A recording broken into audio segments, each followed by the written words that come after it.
Hello, YouTube land. Empty YouTube land. I have more page 47 since it's fun. This one is called Touched with Fire by Redfield Jamison. It is another book by the same author that wrote the one I liked about bipolar disorder. But this one focuses on manic depressive illness and the artistic temperament. So, the relationship between art and madness. And in keeping with that, on the cover, we have little illustrations, photos of Vincent van Gogh. I think that's, not sure who that is. We'll find out. This is another one I haven't read in many years that I need to reread because there's like a period of time when I was doing a whole lot of reading, but there was a whole lot of other stuff going on, and my brain just kind of, like, my memory is blank for like large chunks of time. So, like, there's periods of time where I may have seen a movie, but I don't remember anything about it, and I can watch it again like I've never seen it before.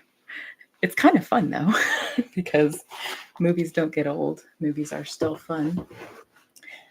Well, here's page 47 of this one. Ooh, so we start with an incomplete sentence that continued from the previous page, but I'm going to take some advice I got from someone the other day about just like starting where it starts. So you can kind of imagine where it started. I think that's fun. I think Sandy gave me that idea. Calm and lyricism in lines by Russian poet Vladimir Mayakovsky, who, like Van Gogh, committed suicide unalive when he was in his mid-30s.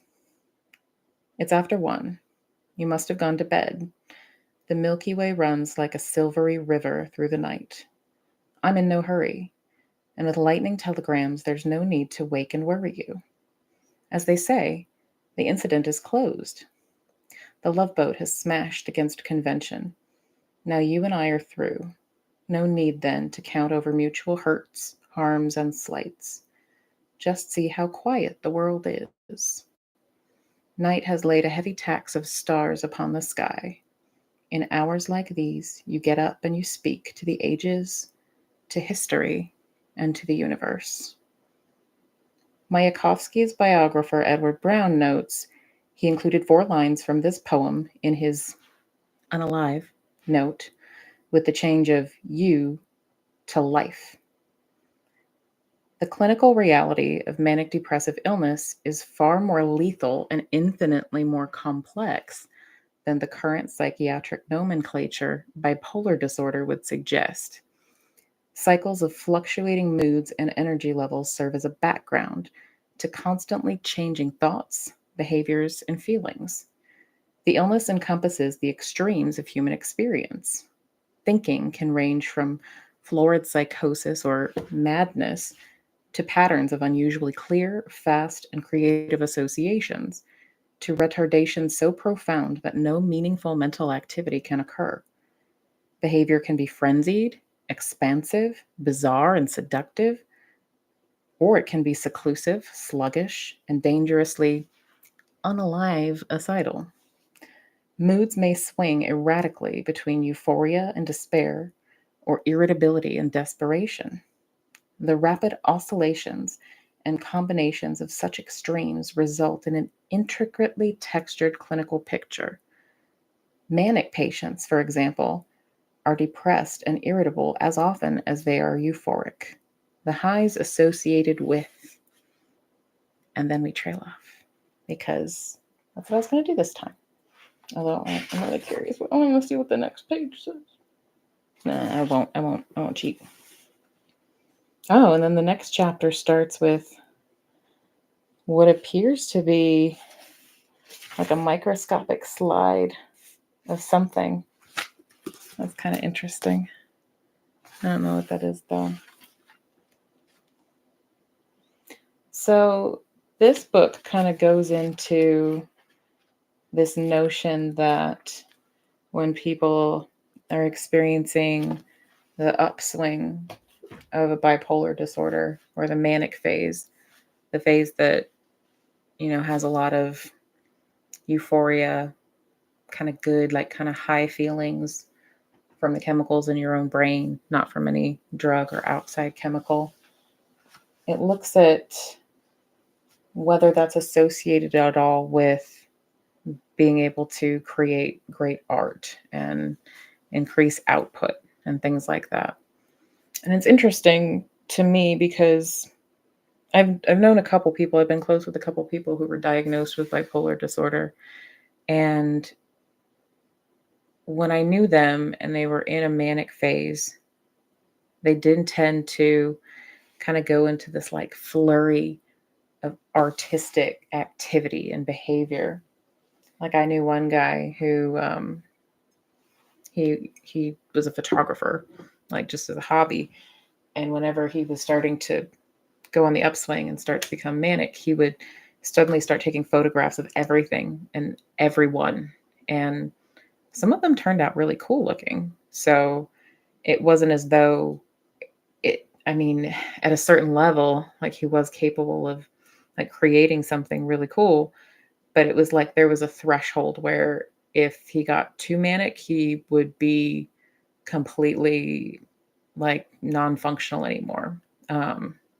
Like get to the point where you have delusions, where you believe things despite all evidence to the contrary. Like people will come in and think that they're the second coming of Christ, or that they are Jesus, or that they are, I don't know, Cthulhu or somebody like that. There's a lot of, those are what we call grandiose delusions.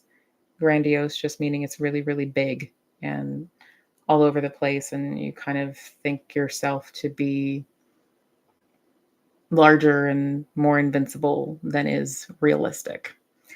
Although it's really interesting to, maybe interesting is the wrong word. If you're an empathic person and you don't have bipolar disorder, but you're very close to someone with bipolar disorder, you can get swept up in those manic phases really easily. And I shouldn't say you really, I should say me, because I have had this experience in the past. You get wrapped up in it and it's like you kind of ride. I keep saying you, like I'm distancing myself from it, but it was me. It was my experience. Hey, Rick, how are you doing? It's good to see you. I'm going to type in the chat because that's what I'm used to doing. Hi,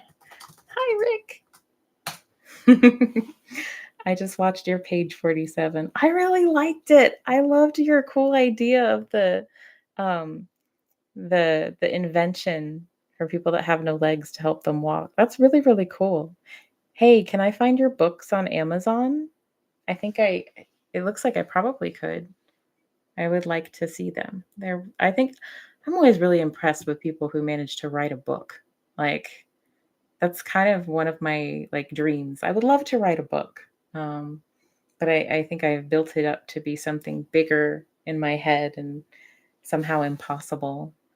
Um, if you feel comfortable talking a little bit how you did the publishing process, like did you self-publish or go through a publisher or something like that? I just think that's really cool. More people are self-publishing now. It kind of lets you just sort of tell your story or write about whatever you want to write about without having to worry about, um, you know, I guess getting a publishing company. Oh, you wrote a book, how to? Like how to write a book? Yay! I'm gonna find it.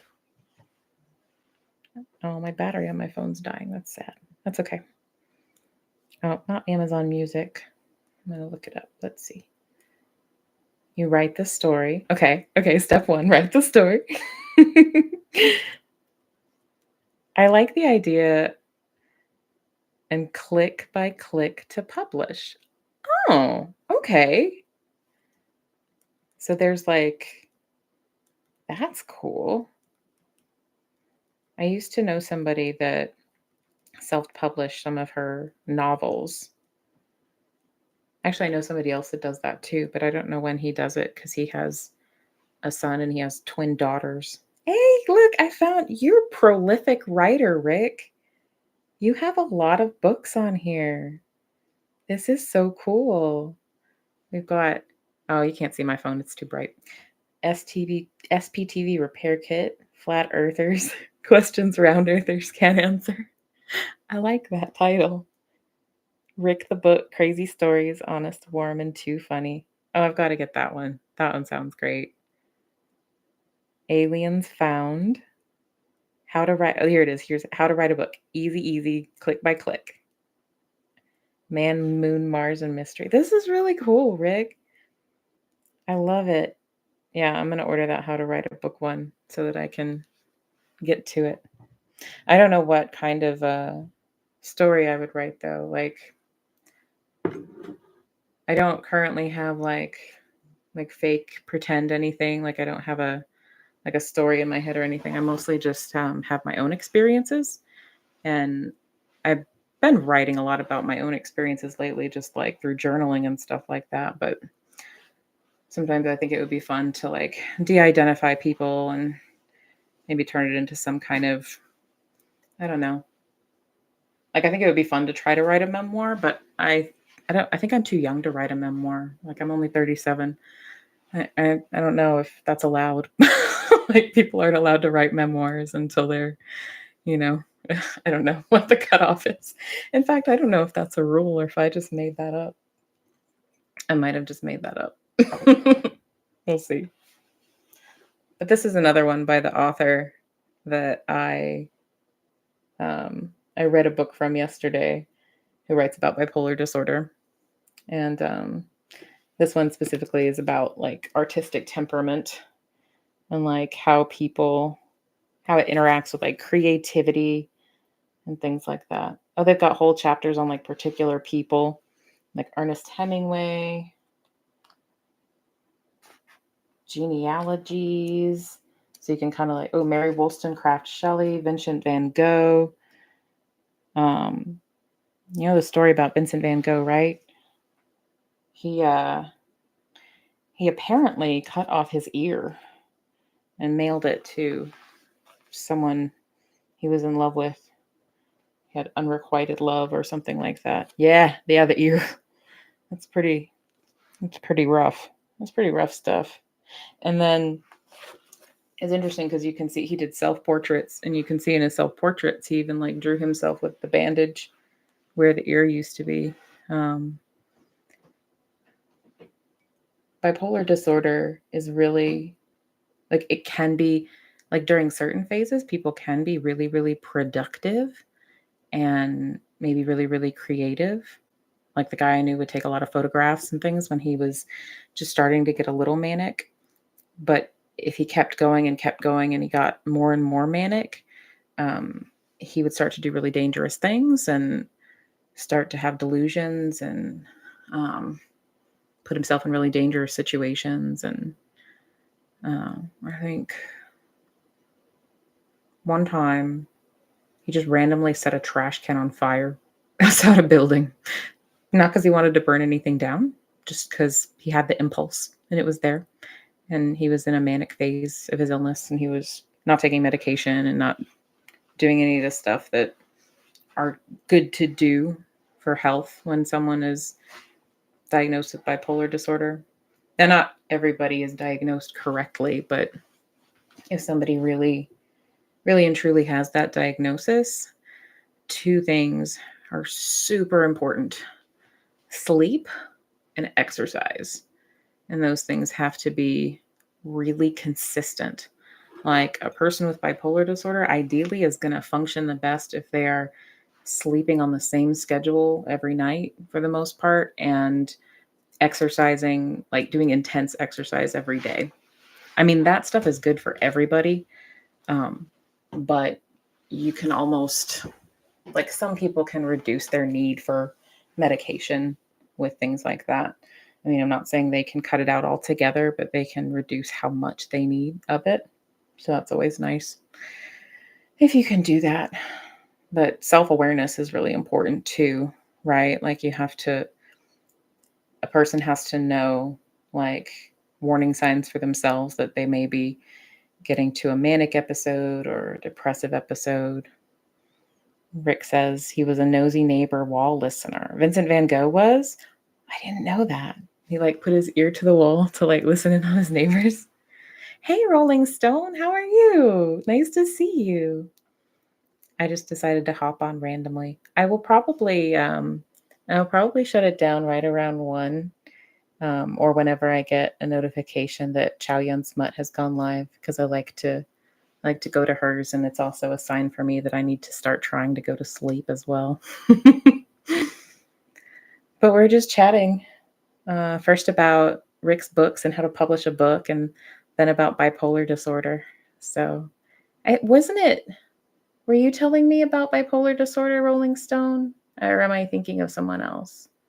I feel like maybe I heard you mention something about it once, but it's late at night. My memory is not super awesome right now. It could be, I could be misremembering.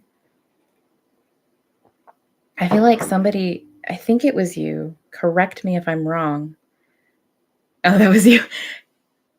You had the name for a channel idea, like the name idea, the Bipolar Express, which I just still love so much. So you guys all have power back, right? I know that you were without power for a while. I was worried about you because you're someplace where it gets really cold, but I guess I guess you still had heat. Like here, our heat is tied into our electricity. So if our power goes out, we lose our well, no, no, I'm wrong. Sorry, I misspoke. Um, we do have, yeah, we do have gas heat. Rick Spicer says, God name Express. Yeah, it is. The Bipolar Express is great, but there's about 50 channels with that name. Oh, it's a good name, Rick Mint. Okay, gotcha, gotcha. See, I thought like I've heard that phrase too when people say something is like the best or it's awesome, like it's a God thing, like it's a God card if it beats all the other cards. I don't know, maybe I hang around people who use odd turns of phrases, but I've heard that before. But good makes sense. I didn't realize there are 50 channels with the name Bipolar Express, really? I've never heard of any of them. I bet yours would be better. No offense to any of the others. I don't know them. I probably shouldn't say that. No offense meant. Not in the least. But the book, I don't know if you saw Rolling Stone, but this author, K. Redfield Jamin, writes a lot of really cool books related to bipolar disorder and mental illness, mental health in generally. She was a psychiatrist that was diagnosed with bipolar disorder, and she was first diagnosed when she was in medical school. So um, she has personal experience and professional experience. So I think it's kind of cool. This one specifically is about like how it relates to like the artistic temperament and like how many artists and writers and creative people potentially had bipolar disorder or confirmed had bipolar disorder. It's almost kind of like the theory goes that nature sort of like to make a creative brain, it has to make it different.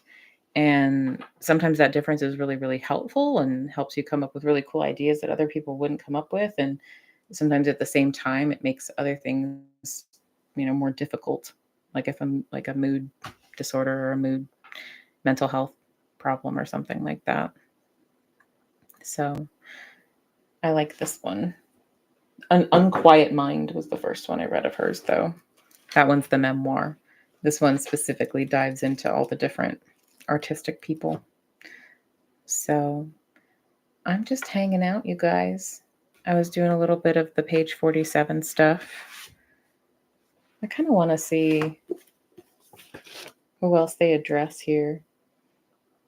Lord Tennyson, Alfred, the James family. Like who? William James? Henry James?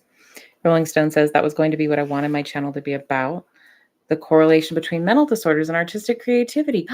That would be so cool. Like, then this book is right up your alley. It's called Touched with Fire, Manic Depressive Illness and the Artistic Temperament. Now, the language is a little outdated. People don't usually say manic depressive anymore. They usually say bipolar disorder, but it's still got some good information in it. So if you like to read, it's a good one. Whether you decide to do a channel or not, it's a cool subject. It's a cool book. This one's a little bit heavy on like the research stuff, but it's really interesting. Let's see how dated this is. because they do a lot of research in mental health. Oh, this one is kind of old. It's copyright 1993. We were in an old Diagnostic and Statistic Manual in 1993. We were still in the gray one, the DSM-4. Rick says, funny how page 47 seems interesting in most books. Science probability. Yeah, I know. Isn't that interesting? Sometimes when I'm like at a used bookstore or something and I'm just kind of browsing and I think about like if I'm trying to decide whether I might be interested in a book or not, and I'm not quite sure yet just from the description on the back, I'll open it up to page 47 to see what it's like, and I'll go from there because in a way it's kind of random. So Rolling Stone, you love to read, but you decided against doing a channel. My talents lie elsewhere. I get that. That makes sense. I started doing this I honestly don't know what I'm doing with this.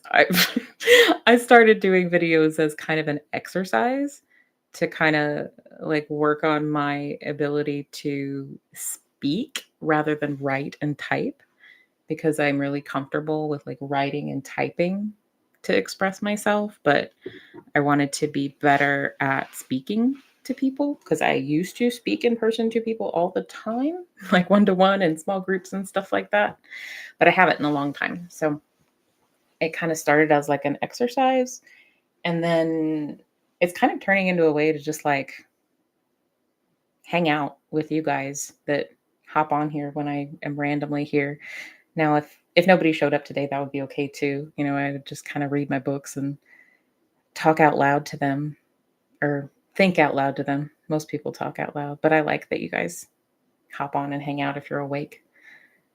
Rick said, to Rolling Stone, your channel is showing art made by such said people. It'd be great.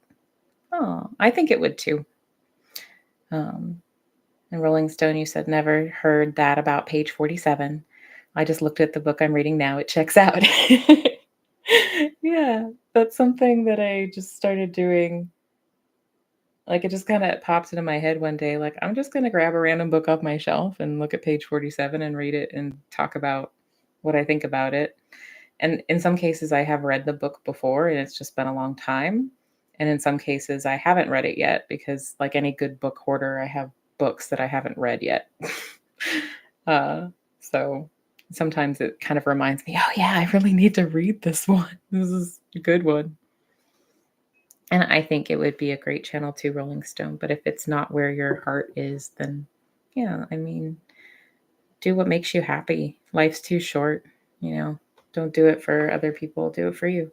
Unless doing it for you is doing it for other people. I don't know. I've been thinking about, I don't know, shifting this and whether I want to just keep doing this as an exercise and a way to hang out, or if I want to actually shift it and put a subject matter on it. If I did put a subject matter on it, it would be related to mental health and therapy and different therapeutic concepts and trying to make them more accessible to people. Because therapy is it's getting more socially acceptable, but it's kind of it's still misunderstood, and it's still, a lot of people can't access it either when they really need it. It might be too expensive or they don't have health insurance. And that's really sad because it can be life-saving for a lot of people. So I think it's cool to have, obviously you can't do therapy on YouTube. That's not what therapy is, but you can talk about and share therapeutic principles and different techniques, coping skills and things like that. Rolling Stone says, I'm camera shy, have no technical skills, and clinging to sanity with my bitten fingernails, so not a good candidate for YouTube success. Oh, I'm sorry you're clinging to sanity with your bitten fingernails. I hope everything gets better really soon.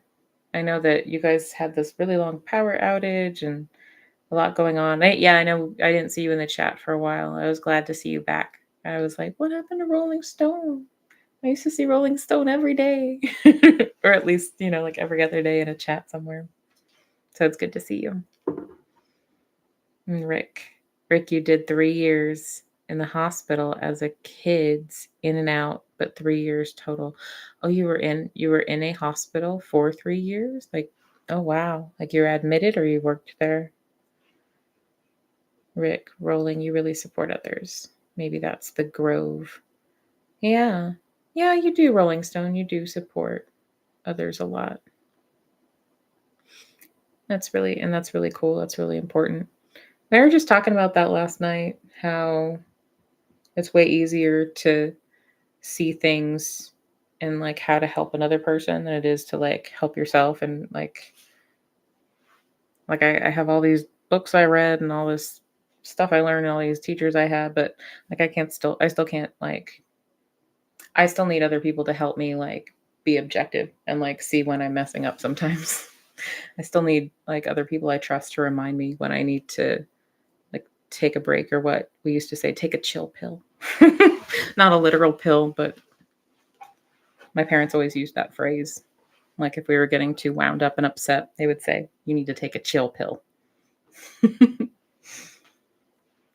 And Rick, you said it's what Rick, the book, is about. The red and blue one. Oh, that's about when you were in the hospital as a kid. Okay, definitely. I'll check that one out. Maybe you guys know this. Are you allowed to write a memoir when you're younger? Like, or do you have to be over a certain age to write a memoir? Like, since memoirs are kind of like biographies and like stories of your life and stuff like that, is there such a thing as too young to write a memoir? I guess you could write it about a specific event, like, or a specific time in your life. It's interesting. No, you don't think so, Rick? Okay, I like it. I'll write my memoir then. No. Or I'll just like pick out the juiciest journal entries and change all the names. Maybe that'll be fun.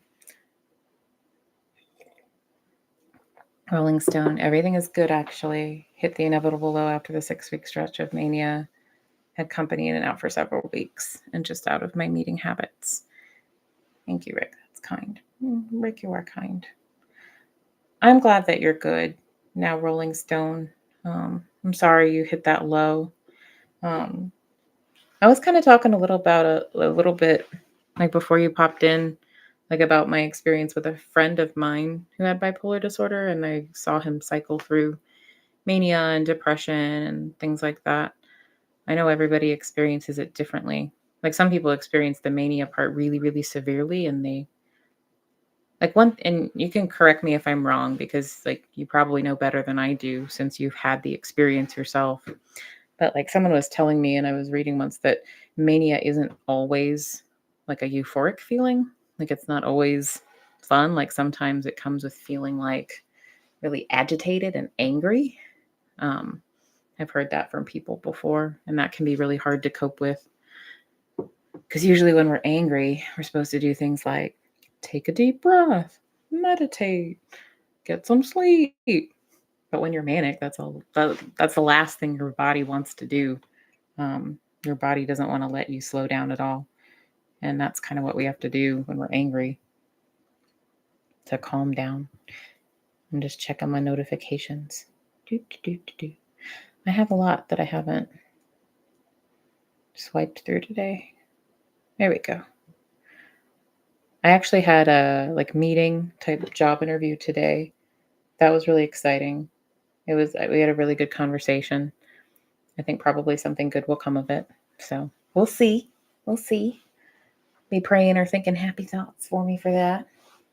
And I'll be thinking them for you guys for whatever it is you want or need them for.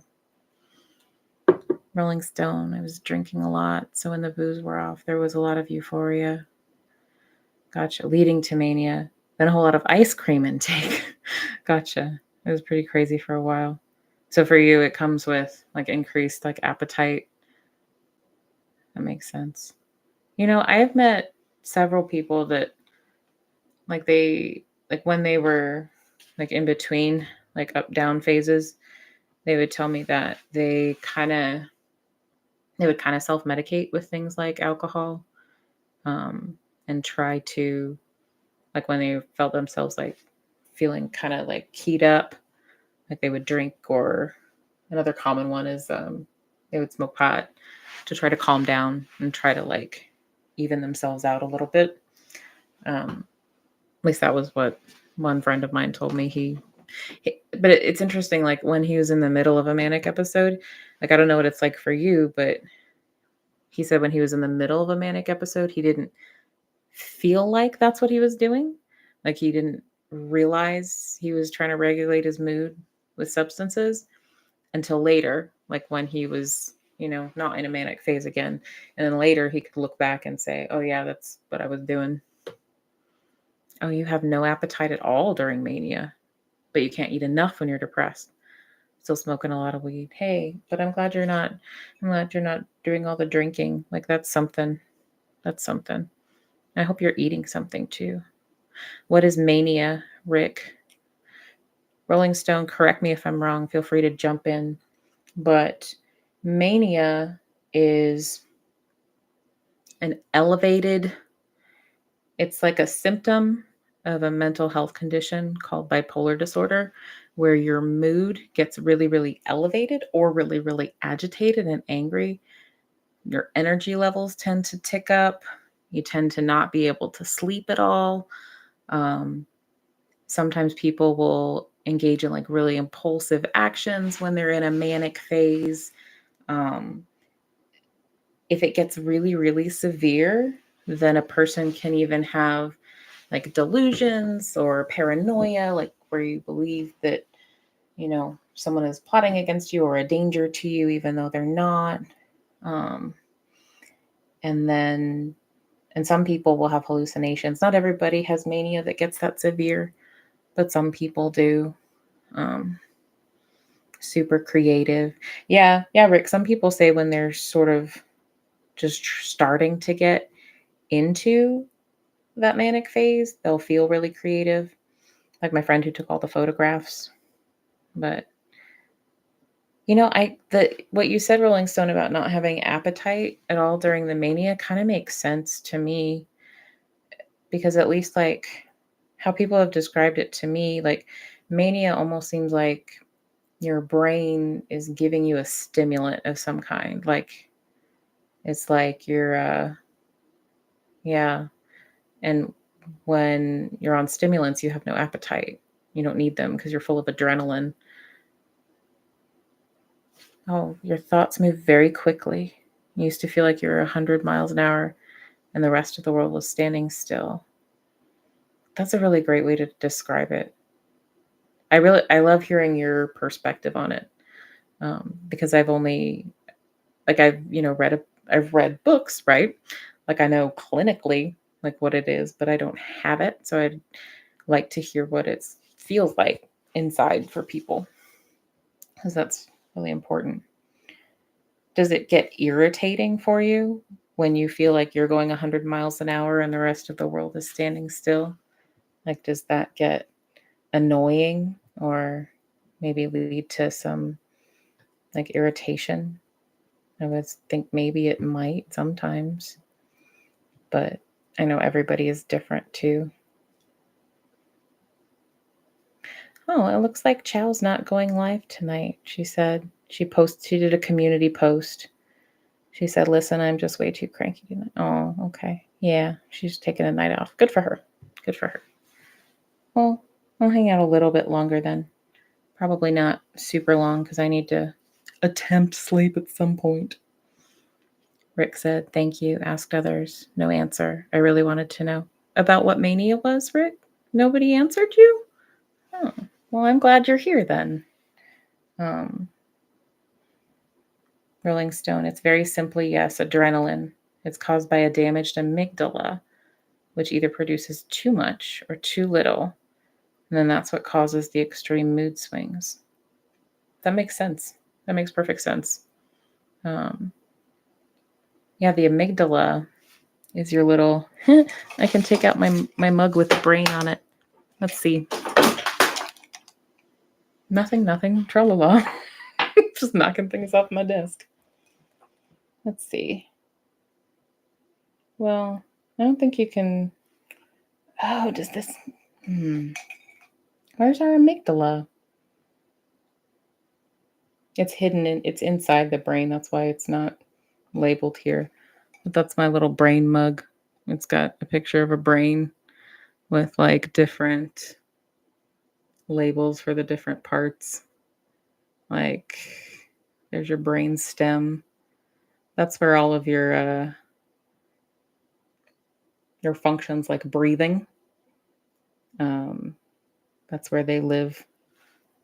So if there's receptors that a certain drug or substance messes with around here, where your stuff that controls breathing, that's how it ends up being a respiratory depressant. Like it hits that part of the brain and then it basically turns off the switch that tells you to breathe. It's really interesting. But the amygdala is our friend that has a lot to do with our fight or flight stuff. I think it's, if I remember right, and it's been a long time, so maybe don't quote me, but from what I remember, it's supposed to be little. It's like that. And it's kind of like a more primitive brain structure that evolved, in theory, to help us respond to threat, like run from a predator,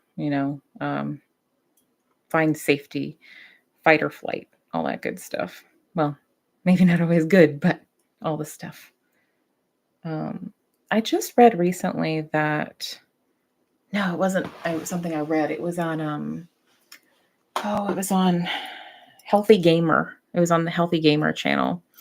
He was talking about how in people with trauma, there was a study where they saw people with trauma often have reduced sized amygdalas, which you would think would mean you would be more even keel and not as reactive, but it like has an opposite effect because you don't have enough of the structure to adapt as easily, caused by repeated early childhood trauma. Yeah, that could definitely, for sure. Rick Spicer, I'm smarter now. Knowledge. Yay!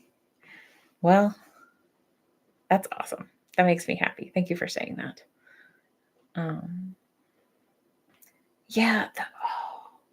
One of my favorite things that I picked up somewhere along the way, like I took a lot of classes and some of them were really helpful and some of them were less helpful, but one of them where I learned something that I thought was really cool was about epigenetics, which is just a fancy ass way of saying you can both like have more likelihood to inherit something, like if your parent had bipolar disorder or whatever, brown hair, whatever, you might be more likely to have it, but that it also takes certain things in the environment to like flip that switch and like turn that gene on. Like someone might have, the possibility of having bipolar disorder, but then the trauma kind of like flips the switch to turn it on. Let's see. We all need to let each other go to bed. You're right, Rolling Stone. I just couldn't resist stopping in to say hi. I'm glad you stopped in to say hi. You're awesome. I'm glad you're here. I'm glad you said hello. Have a good rest. See you later. Rick Spicer, you said Chow is rolling? Oh, did she change her mind? Maybe I was looking at an old one. Thanks, Rolling Stone. Well, I'll probably wrap it up here myself. I've been hanging out for about 40 minutes or so. Rick, thanks for coming by. No, meant by, oh, you meant by rolling. Oh, okay. Oh, I see. Okay, gotcha.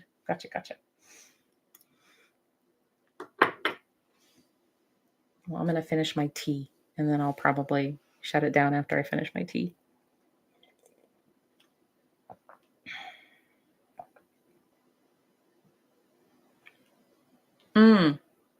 Oh, like you were saying ciao, like bye, ciao. It just clicked in my head. Sorry. Yeah. It was a nice chat, Red Rose, I hope. I actually am getting kind of sleepy, which is a good thing because normally I hop on here when I can't sleep, and sometimes it doesn't turn into the ability to sleep, and sometimes it does. So I think I'm going to shut it down too. But it was really, really cool to hang out with you guys. Rick, you're awesome. I appreciate your humor and like just the nice things you say. And you just have a really unique way of looking at the world too. And I love that. And I appreciate you. So just wanted you to know that. Well, I'm going to attempt to go to sleep. So, you know what's funny is like it would be cooler if I could like feel like I'm looking at your face. I look at the camera right here. Hey guys. But you're down here. Like that's where your comments are. So it looks like I'm not looking at you. But I'm looking at you. Bye, Rick. You have a great night. And I think Rolling Stone already bounced, but if Rolling Stone's still listening, then bye, Rolling Stone. Have a great night out there in YouTube land. Sleep well. Bye.